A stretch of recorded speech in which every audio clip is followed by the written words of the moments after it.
You must imagine that what you call the moment of cutting ties is never the beginning of anything, but the final gesture of a drama that has already concluded far beneath the surface of consciousness. When an empath withdraws, when they fall silent, when they remove themselves without explanation, the world around them tends to believe that something has just happened. Yet I tell you, nothing has just happened. What you witness outwardly is merely the last echo of a decision made long ago in the depths of the psyche, in chambers most people never visit, and fewer still survive without transformation. You see, the empath lives inwardly long before they live outwardly. Their psychic life precedes their visible behavior by months, sometimes years.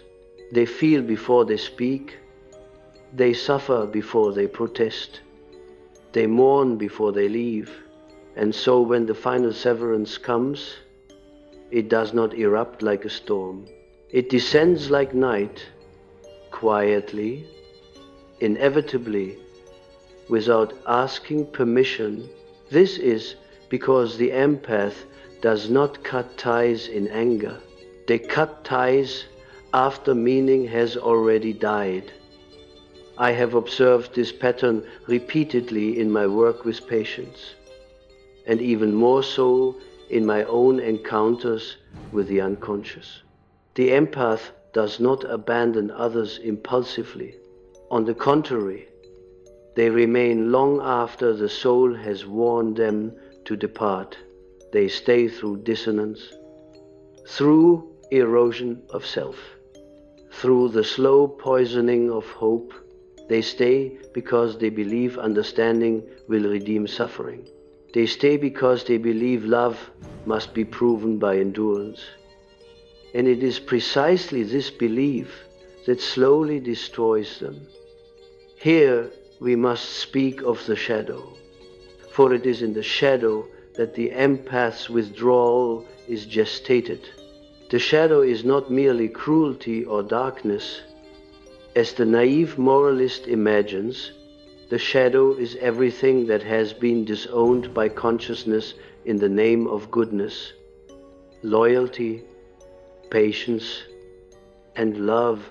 For the empath, the shadow contains rage unexpressed, boundaries never drawn, truths swallowed to preserve harmony.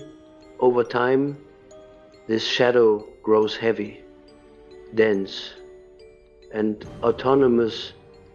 It begins to dream for the person.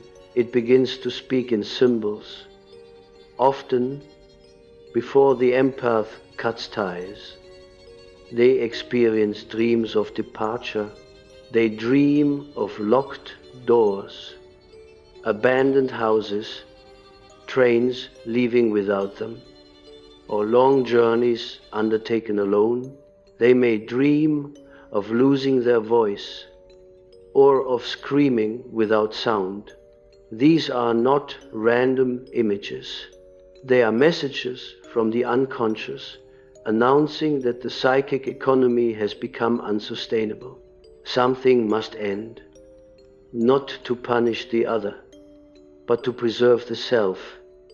What the outside world fails to understand is that the empath's silence is not emptiness. It is fullness beyond tolerance. By the time they withdraw, they have already spoken every word inwardly. They have argued with ghosts, pleaded with inner figures, rehearsed every possible reconciliation. They have imagined conversations that never occurred and apologies that never came. When none of these inner dialogues restore balance, the psyche does what it must to survive. It detaches. Detachment, in this sense, is not indifference. It is a sacred operation. It is the psyche reclaiming its energy from a relationship that has become a psychic drain. Libido, the life force, cannot flow endlessly into a vessel that never fills. Eventually, the unconscious closes the gates, and when it does, the conscious mind often lags behind, confused by its own calm. This is why those left behind are so shocked. They expect drama, confrontation, explanation. Instead, they encounter stillness. The empath does not argue at the end because the argument has already ended within. They do not seek closure because closure has already occurred in silence. To demand explanations at this stage is like asking a tree why it has shed its leaves in winter. The season has already changed. We must also speak of archetypes, for the empath often unconsciously inhabits the archetype of the wounded healer. This figure believes that suffering grants moral worth, that endurance is synonymous with love, that to leave is to fail, but every archetype has its shadow. The shadow of the wounded healer is martyrdom, self-erasure, and quiet resentment. When this shadow reaches its limit, the archetype collapses. The healer withdraws not to heal others, but to survive themselves. In such moments, the psyche performs an internal funeral. The empath grieves not only the relationship, but the version of themselves who hoped, who waited, who believed that being understood was a prerequisite for peace. This grief is deep, private, and often invisible. By the time the external separation occurs, the mourning has already been completed. What remains is a strange serenity that others misinterpret as coldness. But this serenity is not numbness. It is integration. Something fractured has been made whole. The empath has retrieved parts of themselves long sacrificed at the altar of relational harmony. They no longer feel the compulsion to explain because explanation belongs to the old self. The self that believed meaning could be negotiated externally. The new self understands that meaning must be lived, not justified. Here we encounter a profound psychological truth that disturbs many. Not all endings are meant to be mutual. The psyche does not wait for consensus to evolve. Individuation, the great task of human life, often requires unilateral decisions. When the empath cuts ties internally, they are answering a call older than social obligation. They are responding to the self, that regulating center of the psyche that demands wholeness over approval. This is why attempts to re-enter the empath's life after such a withdrawal often fail. The door is not closed in anger. It has dissolved. The psychic structure that sustained the connection no longer exists. To return would require the empath to disintegrate what they have painfully integrated. And the psyche will not allow this without severe consequence. I must emphasize this. The empath's departure is not a tactic. It is not punishment. It is not manipulation. Those who interpret it as such reveal their own psychic orientation, one still embedded in power, control, and reaction. The empath has moved beyond this economy. They have entered a different psychic climate where silence is not absence, but sovereignty. In the alchemical language I so often employ, this moment corresponds to the nigredo giving way to albedo. The darkness has done its work. The suffering has coagulated into insight. What emerges is not brightness in the naive sense, but clarity, a quiet knowing. The empath no longer needs to be seen to exist, and this is precisely why they become unreachable. If you listen carefully, you will notice that the empath does not announce their withdrawal. They do not declare boundaries loudly. They simply stop offering their inner life to a space that cannot hold it. They redirect their energy inward, where the real work has always been waiting. And there, in solitude, something extraordinary begins to form. But that belongs to the next movement of this psychological journey. And we must not rush the psyche where patience is required. For now, it is enough to understand this single truth. When an empath cuts ties, it is already over internally, because the soul always leaves before the body dares to follow, when the soul withdraws before the body follows. There is a peculiar interval that deserves careful attention, for it is here that misunderstanding most often arises. In this interval, the empath still appears present. They answer messages. They perform familiar roles. They smile when required. Yet inwardly, the bond has already loosened. The psyche has shifted its center of gravity. What remains is a kind of symbolic after-image, like light lingering on the retina after the source has vanished. Those who sense only behavior mistake this phase for continuity. Those who sense psyche understand it as departure already underway. This inner departure is not abrupt. It unfolds through countless micro-renunciations. Each time the empath suppresses a truth to preserve peace. A thread loosens each time they absorb another's projection without reciprocity. Another fiber phrase, over time, the psychic fabric that once bound them to the relationship becomes thin, translucent, almost ghost-like. Eventually, it can no longer bear weight.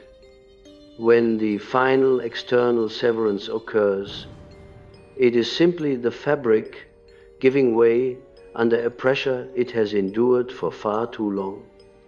Here we must address projection, for it plays a decisive role in the empath's exhaustion. The empath is often made into a container for the unlived life of others. Their sensitivity invites projection, like a mirror invites reflection. Unconscious figures, unresolved wounds, unlived potentials are cast upon them. At first, this can feel meaningful, even intimate. But projection is not relationship, it is substitution. Over time, the empath realizes they are no longer being met as a person, but used as a psychic surface. The unconscious reacts strongly to prolonged misuse. It does not moralize, but it compensates. It withdraws libido from situations that threaten psychic equilibrium. This withdrawal may manifest as fatigue, emotional flatness, or a sudden loss of interest in explaining oneself. Many mistake this for depression. In truth, it is a conservation instinct, the psyche pulling energy back to the center. During this phase, The empath often experiences a deep reorientation of values. What once felt essential now feels strangely irrelevant.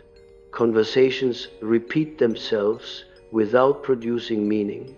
Apologies, if they come, arrive too late to penetrate.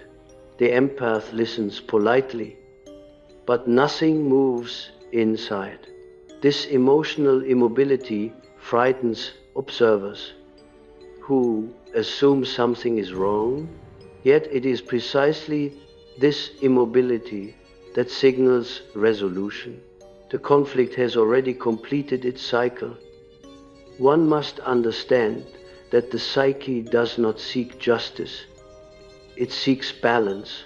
Once balance has been restored internally, external negotiation loses urgency. This is why the empath's silence feels final. Words are instruments of adjustment, and no adjustment is needed anymore. To speak would be to regress into a problem already solved. This internal resolution often coincides with powerful symbolic imagery in dreams. The empath may dream of crossing rivers, descending staircases, or standing alone in vast landscapes. These are images of transition and individuation. The old relational identity dissolves, making space for a more autonomous self. What dies here is not love, but dependency, not connection, but compulsion. It is at this point that those left behind attempt to reassert connection through intensity. They may escalate emotion, dramatize loss, or demand explanation. Yet intensity cannot revive what has already been psychically completed. On the contrary, it confirms the empath's withdrawal. The psyche recognizes desperation as further evidence that the relationship could never sustain reciprocity. This is deeply painful for the one who is left, and it would be a grave mistake to dismiss their suffering. But suffering alone does not entitle one to access another's inner life. The empath has learned this lesson painfully. Empathy without boundaries becomes self-betrayal. When they finally withdraw, they are not abandoning compassion. They are redirecting it toward the self, where it has long been neglected. In analytical terms, we might say that the empath has ceased identifying with the persona demanded by the relationship. The persona, that social mask required for adaptation, has been worn too long and too tightly. It has begun to suffocate the authentic personality beneath. The withdrawal marks the collapse of this persona. What emerges afterward may appear unfamiliar, even cold, because it is no longer organized around appeasement. This transformation is often misinterpreted as a personality change. In truth, it is a return. The empath is not becoming someone else, they are becoming themselves again. The calm that follows withdrawal is not emptiness but spaciousness. For the first time, the psyche is no longer crowded with other people's needs, moods, and expectations. Silence becomes fertile, and in this silence, something essential occurs. The empath encounters themselves without mediation. They begin to sense their own rhythms, desires, and limits. This encounter can be disorienting, even frightening, because it reveals how long they have lived oriented around others. Yet it is also profoundly liberating.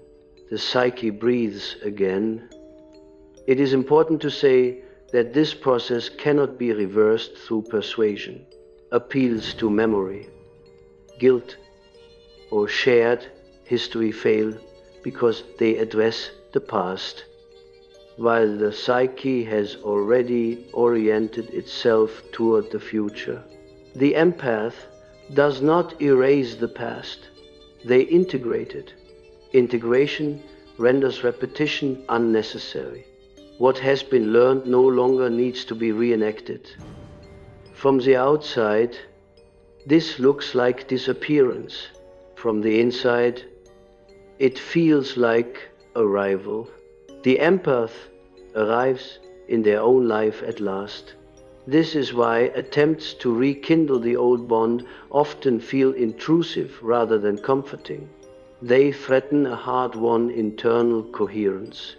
The psyche defends coherence fiercely once achieved. If you wish to understand this process without resentment, you must abandon the belief that endings require mutual agreement. Psychological truth rarely conforms to social symmetry. Individuation is not democratic. It obeys an inner law, one that speaks softly but insists relentlessly. When an empath cuts ties, the visible ending is merely the last symbol of an inner completion. To chase explanations at that point is to knock on a door that no longer exists. Better, perhaps, to ask what in oneself depended on that door remaining open. For the empath, the journey does not end with withdrawal. It begins there. But that unfolding, that quiet reconstruction of the self after long self-abandonment, is a matter for deeper reflection still. And it must be approached with the same reverence we grant all genuine psychological transformation. If we remain with this image of arrival rather than disappearance, we begin to sense the deeper rhythm at work beneath the empath's withdrawal. For the psyche does not merely retreat, it reorganizes. Something ancient stirs when a person who has lived primarily for others turns inward at last.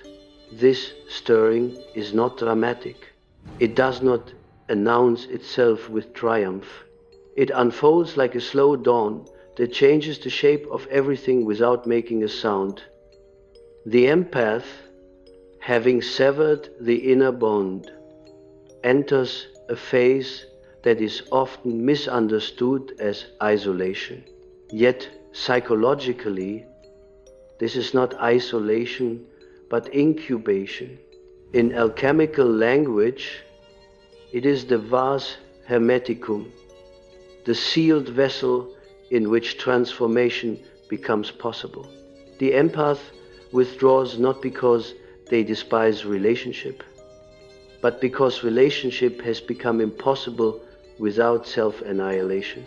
The unconscious, wiser than the conscious mind, intervenes by creating distance.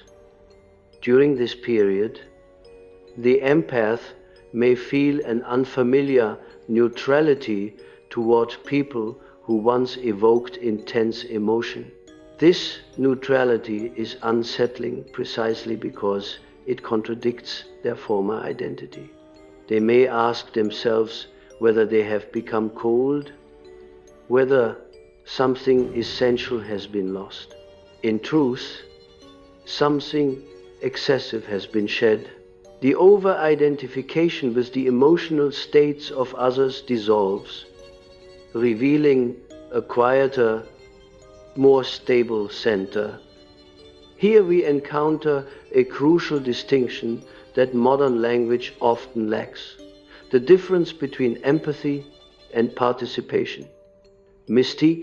Participation mystique is an unconscious fusion in which psychic boundaries are blurred. The empath is especially prone to this state. mistaking fusion for intimacy and absorption for love. Over time, participation mystique drains vitality because the ego cannot differentiate itself from the psychic field of the other. Withdrawal marks the breaking of this spell. This breaking is rarely painless. As the empath disentangles, they may experience waves of guilt that seem disproportionate to the situation. This guilt does not originate in ethics but in archetypal loyalty. The empath unconsciously believes that to individuate is to betray. This belief often has deep roots in early relational dynamics, where love was conditional upon emotional availability or self-sacrifice.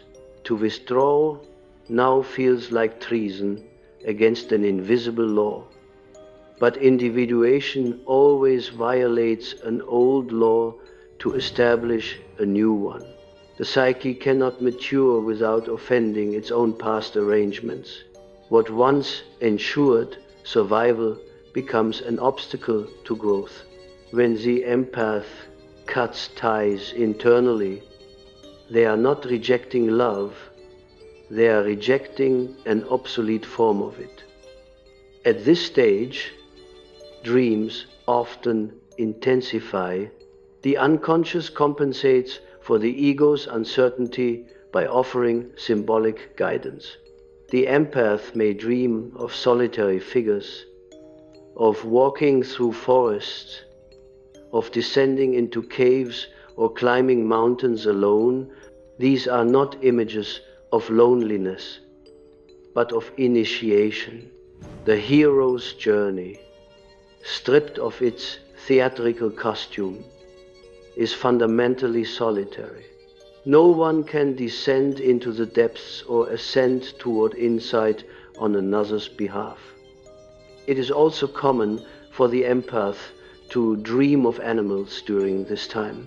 Animals in dreams represent instinct, the natural wisdom of the psyche uncorrupted by moral obligation. A wolf, a bird, a horse may appear, guiding or observing. Such dreams indicate that instinct is being restored after long suppression. The empath is relearning how to sense danger, desire, and limit without explanation. This return of instinct is often misread by others as emotional unavailability. In reality, it is emotional accuracy. The empath no longer responds automatically. They pause. They feel inwardly before engaging. This pause is new. And to those accustomed to immediate access, it feels like rejection. Yet, psychologically, it is the birth of discernment. We must speak here of the self, that central archetype toward which all psychic development tends. The self does not ask whether a relationship is fair or kind in the social sense. It asks whether the relationship supports wholeness. When the empath withdraws, it is because the self has asserted itself against the ego's habit of self-erasure. This assertion is quiet but absolute. Those who attempt to pull the empath back into the old dynamic often appeal to memory. They invoke shared history, past intimacy, former warmth, but memory belongs to the ego.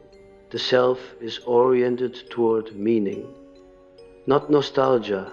Once meaning has been withdrawn from a bond, memory cannot restore it. The psyche moves forward even when the heart lingers. This is why the empath often feels a strange asymmetry after withdrawal. They can remember the relationship clearly, even tenderly, without wanting to re-enter it. This paradox confuses those who equate feeling with action, yet mature feeling does not compel repetition. It allows remembrance without captivity. As the empath stabilizes in this new inner position, they begin to experience a different quality of aloneness. It is no longer empty, it is inhabited.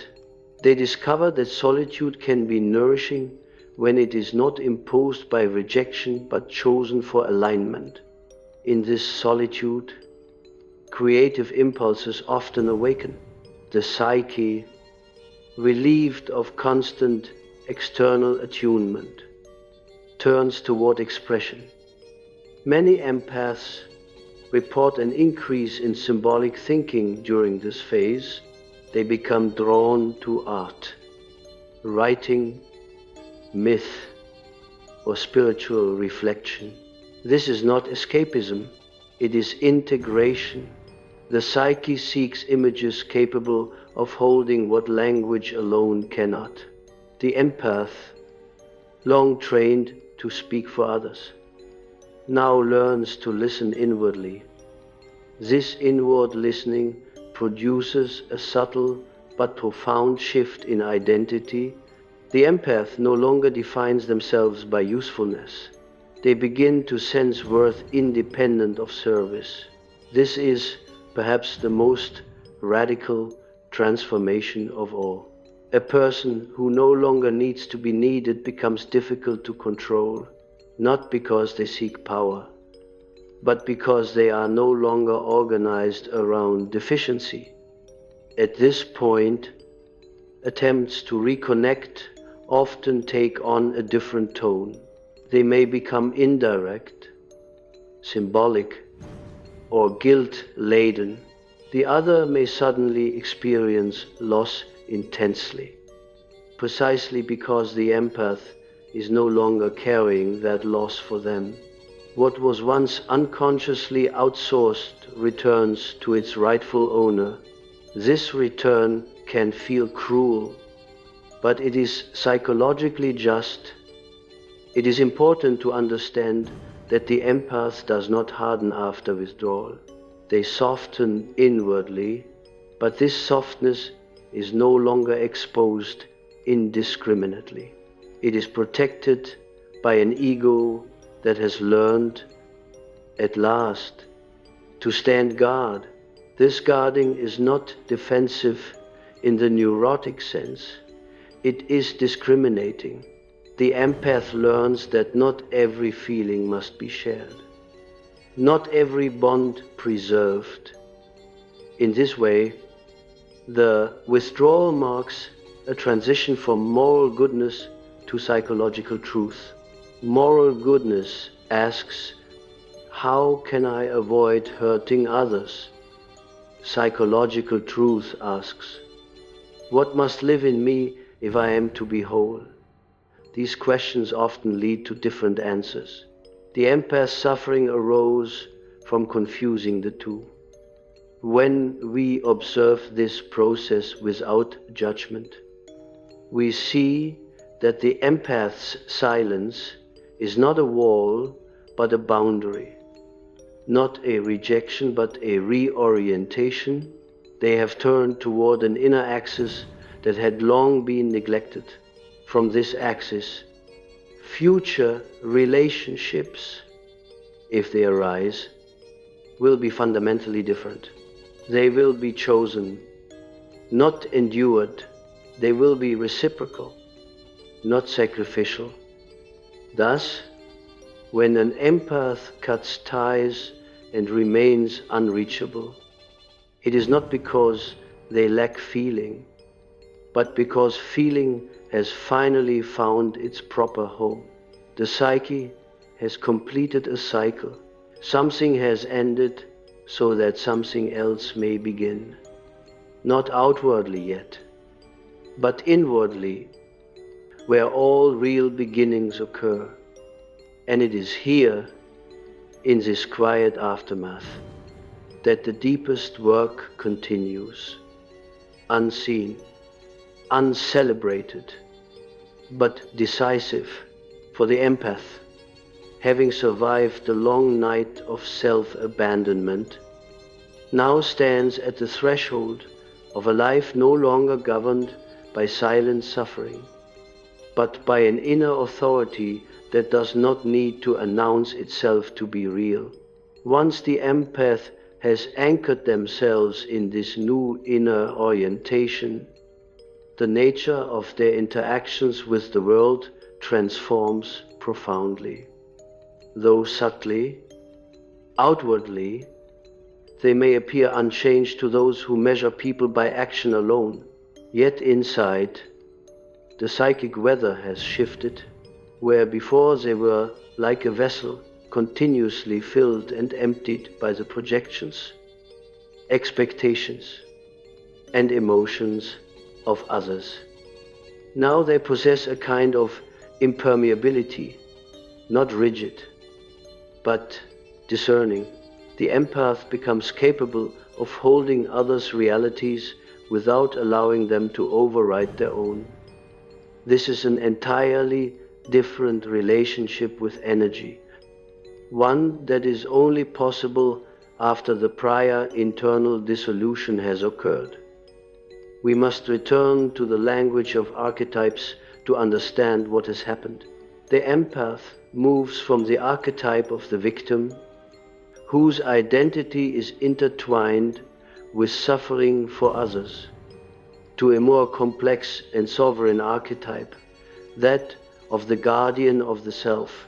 This transition is often imperceptible to observers, but it is unmistakable in dreams and symbols. They may dream of bridges they no longer cross, of rivers they follow alone, of vast landscapes in which they wander unaccompanied yet unafraid.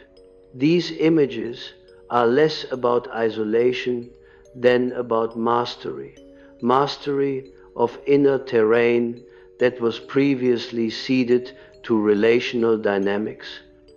This inner mastery manifests as a shift in perception. The empath begins to discern patterns, not only in the behavior of others, but in the dynamics of relationships themselves.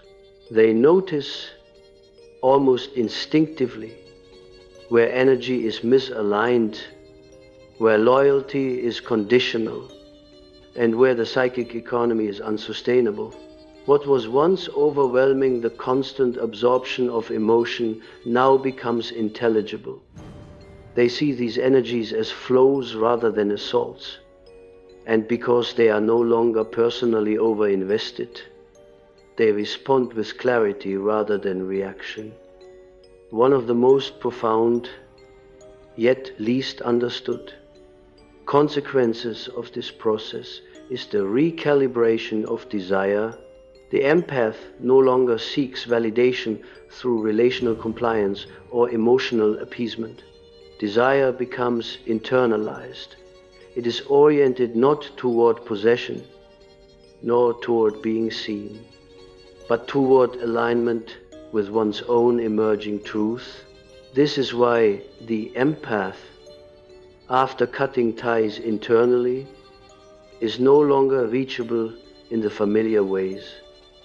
They do not vanish out of malice or disdain, but because the structures that previously oriented their attention outward have been dismantled.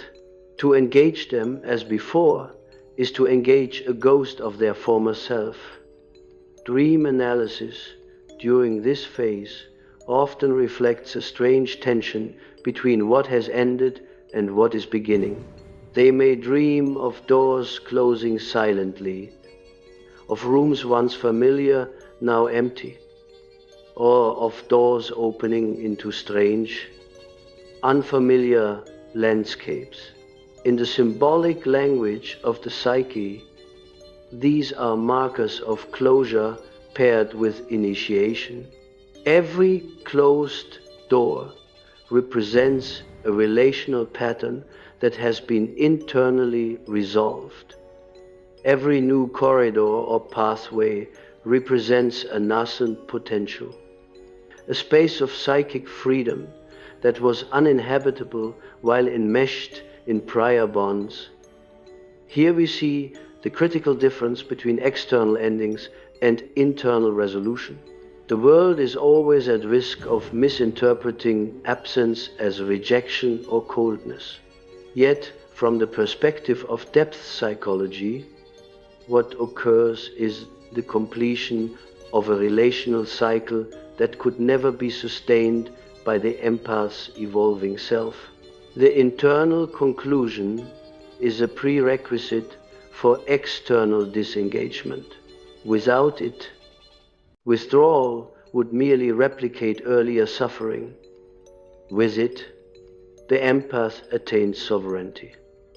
It is important to recognize that this sovereignty is not egoic.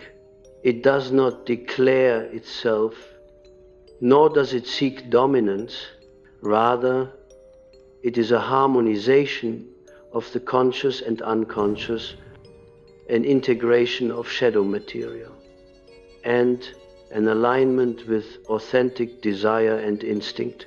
In classical terms, the Nigredo phase, the experience of darkness and loss, has been transmuted into albedo, a state of reflective clarity.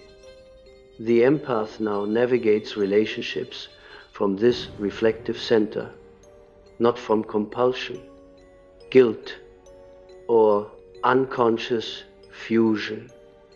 This internal recalibration affects how they perceive attachment and intimacy. Past patterns of over-identification, over-responsibility, and compulsive care no longer govern behavior. The empath can encounter closeness without being consumed by it, can witness suffering without assuming ownership, can engage with love without sacrificing the self. These capacities are the direct fruits of internal severance, without first reaching the end point of inner closure. Such mature relational capacities remain inaccessible. We also observe a temporal shift in consciousness. For the empath, past events are no longer trapped in cycles of interpretation and rumination, because the relational energies have been resolved internally. Memory can exist without reactivation of old pain. They remember with detachment, integrating experience into the continuum of self rather than replaying it as a source of psychic depletion. This is a subtle, yet profound, transformation. They are no longer haunted by history, because history has been reconciled at the level of the psyche, not merely rationalized by the mind. Another essential consequence is the restoration of psychic boundaries. The empath who has completed this inner process establishes a more stable distinction between self and other. This is not a withdrawal from empathy itself, but a restoration of its function. Empathy is now a conscious instrument, no longer an unconscious flood. The empath can enter the emotional world of another and return safely. They can observe, respond, and disengage without erosion. The internal severance was the necessary precondition for this functional empowerment. From the observer's standpoint, these developments can appear paradoxical. The empath seems quieter, more elusive, yet internally they are alive with agency and clarity.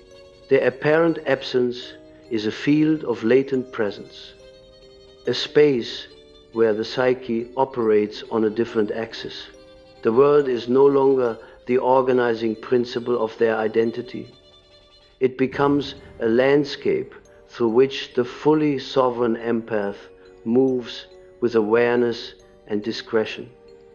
To conclude this stage in the empath's journey, we must emphasize that the internal resolution is always the antecedent of external manifestation. Cutting ties outwardly is a symbolic echo of an event that has already occurred internally. What appears sudden to others is, in fact, the culminating gesture of a long, invisible, internal process involving shadow integration, archetypal realignment, and restoration of boundaries. The empath is, in essence, a traveler who has finally returned home, only to discover that home is no longer a location but a psychic state of coherence, clarity, and inner authority. The profound implication for those who remain outside the empath's inner world is this: the empath's silence, inaccessibility, and apparent detachment are not signs of failure, cruelty, or disregard. They are the visible expression of a deeply necessary psychic process. To understand the empath's departure is to recognize that some journeys can only be completed within, that closure can occur entirely in the hidden depths of the psyche, and that once it has, the external world is invited to witness, but not dictate, the subsequent unfolding. This concludes the exposition of the empath's internal resolution and withdrawal, capturing the profound depth of the psychological, symbolic, and archetypal dynamics involved.